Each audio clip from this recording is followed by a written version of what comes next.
Hey out there, we're doing this thing called Love. Sounds like a plan. And today what we're going to do is, because a lot of relationships are supposed to be based on trust, but a lot of relationships are based on, I trust that I can tell you exactly this much and hide this much from you and you won't find out. And that in itself causes a failure of relationships. How about this? How about ask the tough questions? Question. Well, first of all, everybody, I am the significant person that is going to get the other half of this podcast.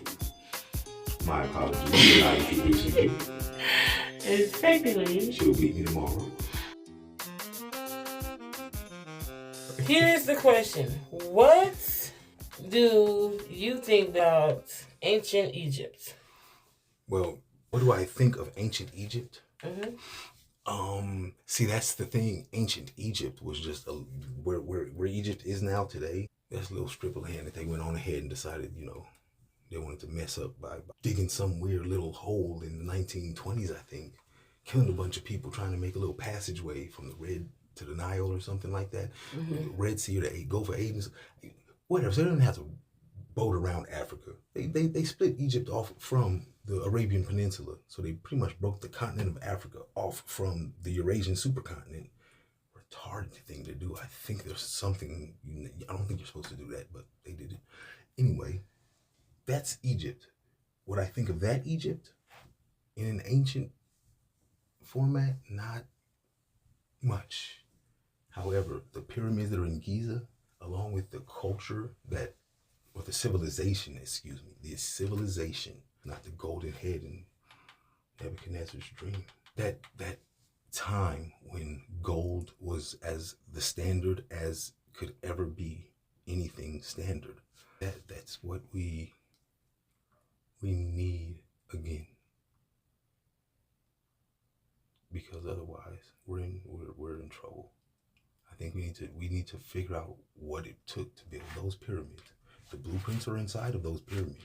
I think we need to get to those blueprints and study those blueprints properly, because a person properly in tune with that history can probably look at those blueprints and intuit well enough to deduce what's going on them.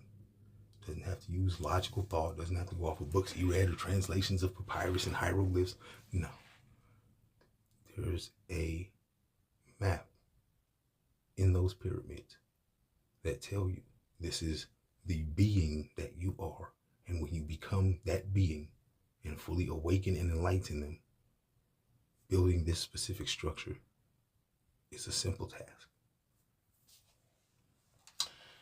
Well, I was more talking about how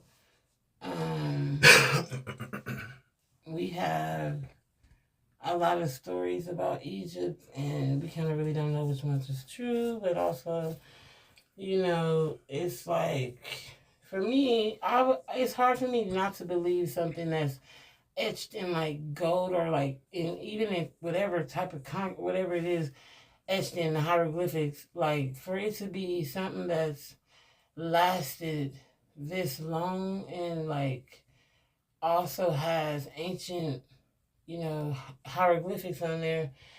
I feel like as a people, we have to be retarded not to feel like it's something bigger than in life going on, because nowhere do we have that. And everything we got is just written on paper, which is destroyable. It could be burnt and then lost forever. We're talking about something that's written on stones that can't even be destroyed or lost ever. It's like a whole absolute opposite. But that's so powerful in terms of what Egypt is and how they downplay it and how they come up with these stories when they know that even to build the pyramids, these blocks have to be cut precise. They have to be cut to be put on the pyramid. What if I told you no cutting tool was used on Okay, here's what I'm going to say. Even if there wasn't a cutting tool used on them, for a fact, whatever they did use on it was something that cut so perfect, it just, like, it was just some shit we haven't even ever seen before. It definitely was that. But it is not like a machine. I don't even know what it is, but I know for a fact it was this. The pyramids. Nobody even really talks about the dynamic of how they were built or anything factual about them. Like in terms of to show how even when they were built, it's unexplainable. Like it's not something that could be replicated in this time. So that lets you know one or two things. Either this civilization was far more advanced than we were, or they had some sort of other entity here who was in front of them doing this, or they were habitating with these other entities, if that's the case. But my point is, we don't actually know, but I know for a fact it was something going on that was so big it will trump all of the stories we told in the government, all of the lies they told in the Bible. It's going to trump all of that because it's going to be too evident in what we were to find out. And I think that that's something that if you just take the time and think about, it could give you a whole lot of insight on what we truly know from the government and all the other shit that people give us. The books that we got, they only got a certain amount of knowledge in them. They don't have a profound truth. You see what I'm saying? And if you can't read the hieroglyphics, you gotta trust somebody else to fucking tell you what the shit say. So this is the thing, you know what I mean? So that's my point. Like, with that being said, think about how many things that there was that people probably tried to say, oh, this is this, oh, this is that, oh, this is this, oh, this is that. And it's like, oh, is it? Is it? How do you even know? You can't even read hieroglyphics. You got white people telling us what a hieroglyphic is or what it say and all this other shit when these niggas barely knew how to read and write. You know, I've always wondered that, right? So Moses was the guy that led his people to the promised land, right? Mm-hmm. So Moses wrote the first 5 books. The Israelites made it to the promised land, right? Mm-hmm. Okay. So Moses didn't make it with them, right? I think so, yeah. I thought he said he couldn't go because of something he did and gave them bread and didn't give glory to God. So God got jealous and said, "You're not going to the promised land." That's a mean ass motherfucker if you ask me. But hey, that's that. In the book of Bible stories, it says that Moses went up to the mountain to go get the 10 Commandments. You talking about after that? Yeah, when they were supposed to go to the promised land, the land of milk and honey, like that he wasn't allowed to go in the land with them because of something he did in the wilderness. They made the golden calf, so they had to stay 40 days and 40 years. So finally, when they get to the promised land, he couldn't get in. Yeah, he wasn't allowed to go in because of something he did. He must have didn't repent. Well, it was something he did. It was a selfish act. He didn't give any credit to God for the act. Kill Abraham? I don't know. It was like something like giving the people bread or giving people water. Here, I've given you water. And God, he was mad at him. Here, I've given you water, and walked off. God was like, oh, no, that's wrong. Now you can't get in the promised land. Even though you've done all these things for me. You do this one little wrong thing, and I can't let you in the promised land. Sound like a motherfucking mean-ass cracker. You know, I have done so much for certain people. For them to turn around and take one little thing, and because I don't even know what is going on in their heads, they decide, you know what? Moses was not allowed to enter the promised land primarily because he struck a rock to get water instead of speaking to it as God commanded. So you wrote Leviticus, Numbers, and Deuteronomy in the wilderness. Who the fuck collected this? This act was interpreted as a lack of faith and a failure to sanctify God before the Israelites. It's recorded in Numbers 27-13. Oh, so I thought by Exodus they had already made it. At the end of Exodus was when they made it into the promised land. See what book of the Bible it was that they actually made it into the promised land on. Deuteronomy. Yeah, what is the origin of that word, Deuteronomy? Okay, let's look that up. I would like to know that. What's the origin? How the fuck do you spell Deuteronomy? Deuteronomy.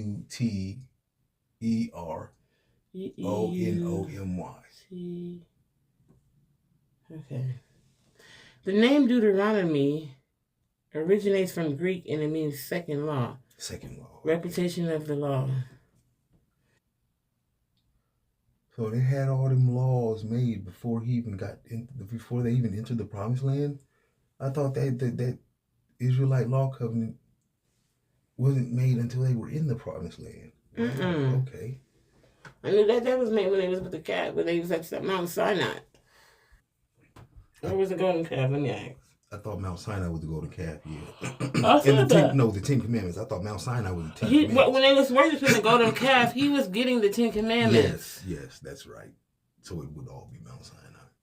I remember the Bible I know like the back of my hand for the purposes of understanding where the lies lie, buddy. I can pinpoint them all. I do not mean to speak against the Bible, but it's like I told my brother. How does somebody gonna say, for in the day you eat it, you will die? Then the other thing comes and says, no, you ain't gonna die. Problem is, you're gonna be just like them, knowing good and bad. You're not gonna like that. That's why they don't want you to eat from it. Oh, really? That's all? Yeah. You just know what you're looking at. Eat the fruit. Don't die. Know good and bad. Oh. Sees something that scares them and hides. Now this omnipotent, all-knowing, all-wise, all-powerful thing over here is searching for you. And then when you come out, it's like, you're naked. Why are you naked? You don't know what they did. Didn't you know? Ain't you know? You don't know. Oh, wow, you don't know. Your claim sounds blasphemous to this specific claim that you're saying you are. Okay.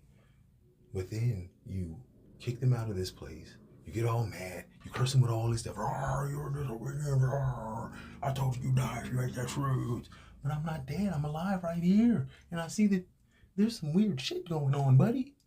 This doesn't look right. All right, master, I'm your God. Oh, but what about this weird? No, you get out of here. You're not allowed here. We're going to put you over there. Okay, now we're over there. And then, I don't know why it has to say this at the end of this whole spat. But that same God that got mad and threw that tantrum and did all that goes back to this thing that doesn't even be named in that book and says, well, man's like us now. So that they can't be immortal, we have to banish them from the tree of life. So who the fuck told a lie? Damn, so when they say the mark of the beast was the 3 6s. Yeah, the 3 6s, but it says some may refer to it as the uselessness of politics. You think that voting is in a national election was the mark of the beast? You know why it's the mark of the beast? The 666. The Roman Curia. What are you in the eyes of the court? What is a human being in the eyes of a court? Associated with evil and considered a symbol of rebellion against God. It's linked with the number of the beast, and its exact meaning remains a mystery. Some interpretations connected to specific individuals. It's not necessarily a literal mark, but rather a symbolic of action, choices, and attitudes that align with the beast's influences. Thusly, COVID and all the people who are scared. Damn, that's crazy to know. Like, I was raised around all these people who said they had so much faith. As soon as they got scared, they was not. The faith went out the goddamn window. Man, it was over with for them. 7-year period of distress possibly beginning after a treaty is signed with Israel. What happened? Who signed the treaty with who? What? It says, according to many interpretations of biblical prophecy, the mark of the beast will be enforced during the tribulation period, which is a 7-year period of distress, possibly beginning after a treaty is signed with Israel. You say you're having something with Israel right now? Yeah. Of course they're going to put that right there, but don't. It is believed to occur roughly at the midpoint of the tribulations with the Antichrist and the false prophet enforcing it. The mark will be required to buy or sell and will signify allegiance to the Antichrist. Okay, who would be the Antichrist and who would be the false prophet? The Antichrist is a powerful world leader, and the false prophet who performs miracles and deceives people will be responsible for enforcing the mark. Okay, I can't readily identify either one of those people right now. Who's that?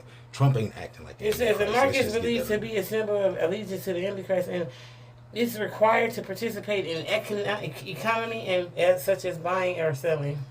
Yeah. Was we just talking about that? Yeah, but that's because it comes from the Roman Curia.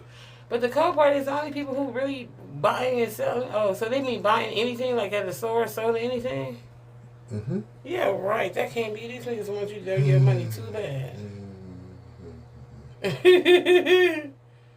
These niggas want your money too bad. The day they stop letting you buy something, I swear for Jesus, I'll beat them crow. Cause nigga, I ain't too yet heard them say we can't buy nothing now. Can't buy nothing. That's crazy. Shit, they'll take your money. Get the fuck out of here.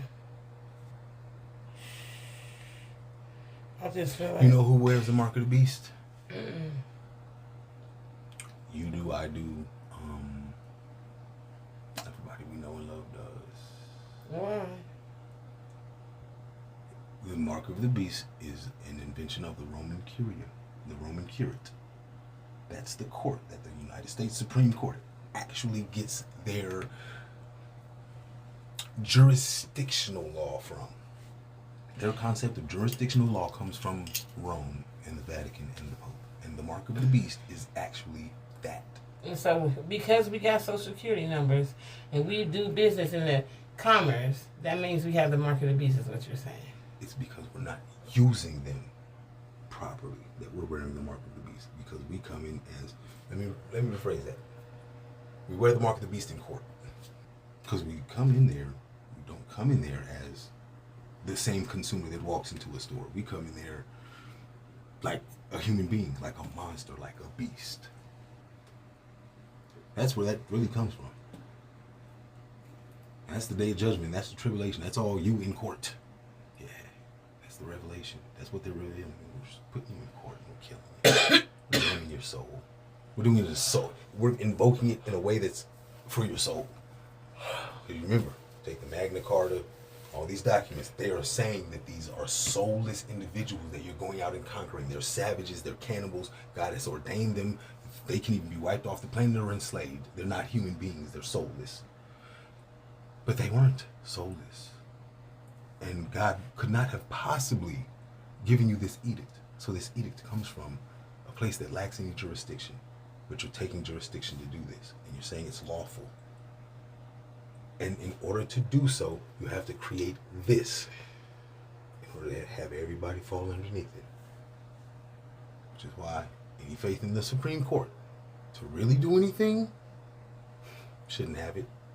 Oh, well, if you go to the Supreme Court, it's going to block. Yeah, they don't really have to. Because the moment you say something wrong, like your name spelled incorrectly, or you not identifying that it's, how do I put it?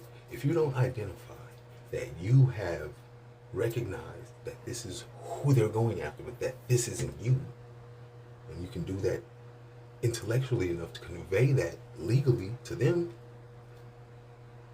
you no longer wear the mark of the beast. They can't do nothing with you. You are not judged. You are not even capable of being placed on those scales of justice. And what's so crazy is you don't see, like, okay, so let me just do a layman terms for people who couldn't keep up.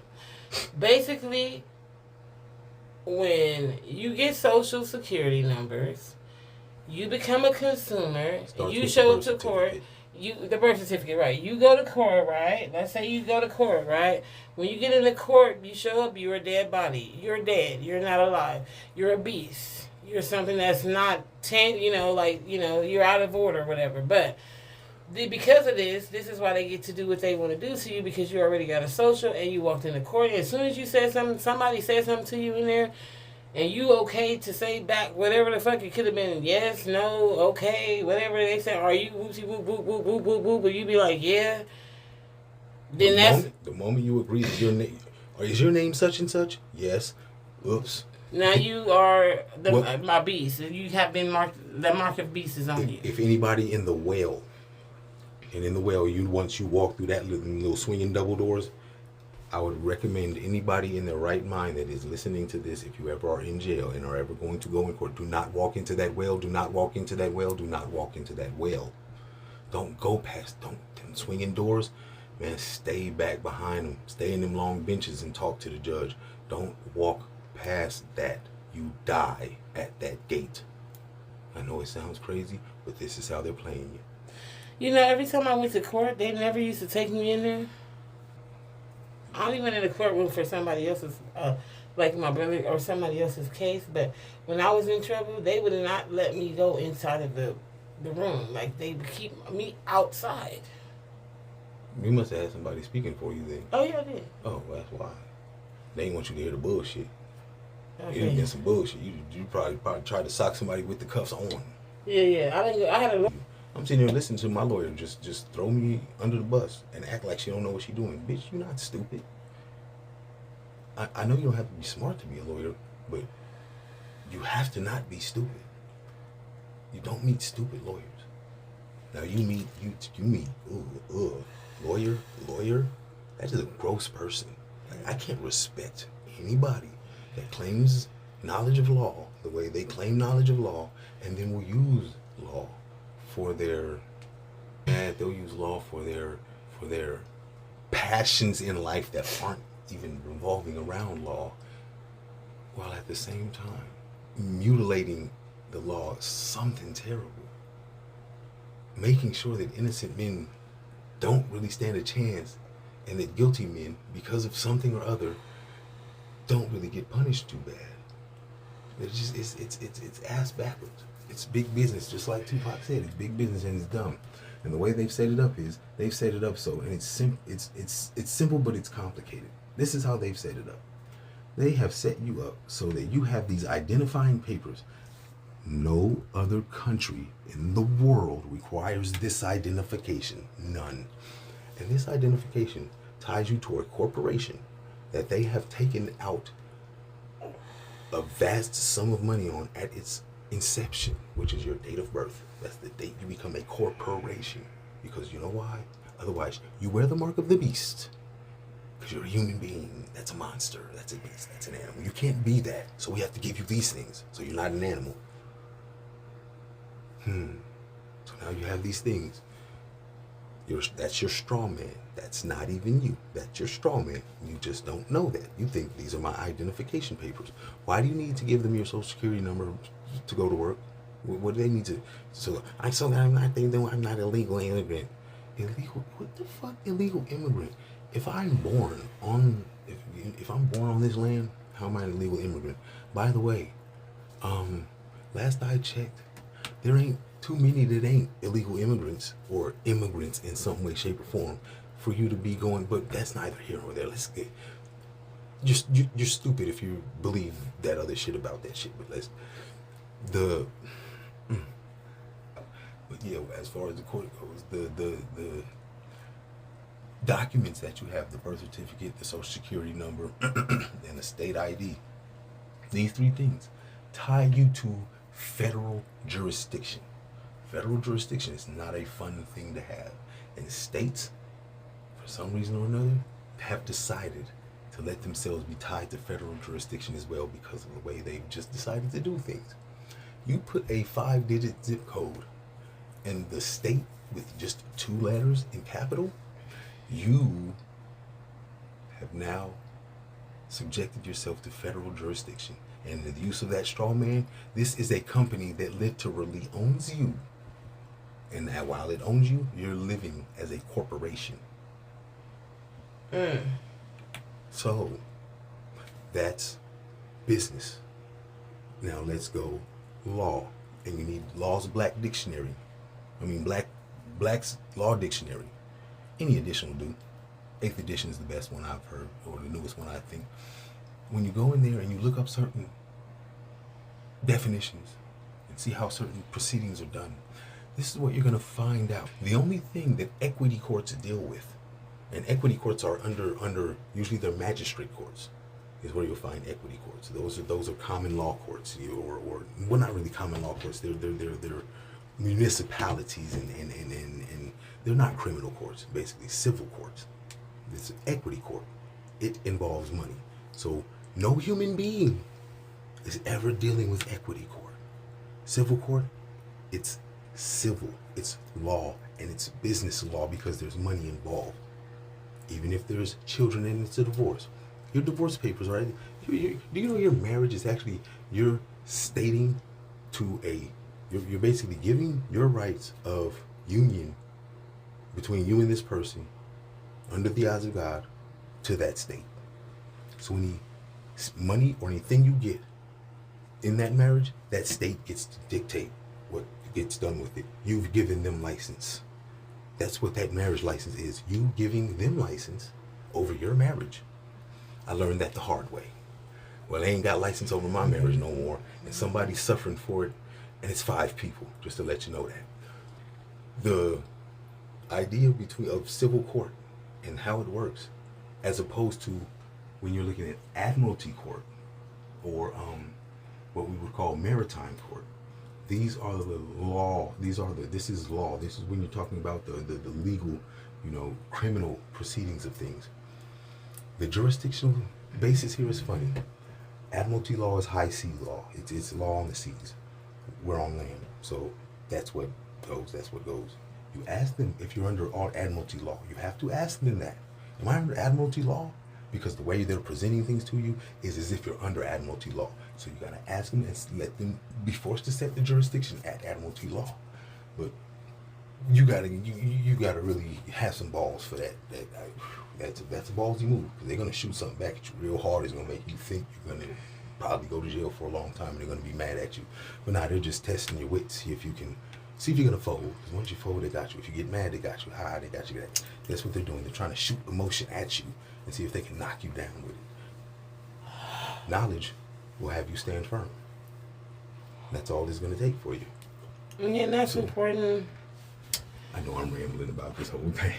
It's like really important for us to just understand what's going on with this shit, because we all taking part of it, even if we don't know it. It's a lot of information to process. I hope that you guys enjoyed our show. I'm tired, and I'm going to go ahead and call it a night for the love. Sounds like a plan.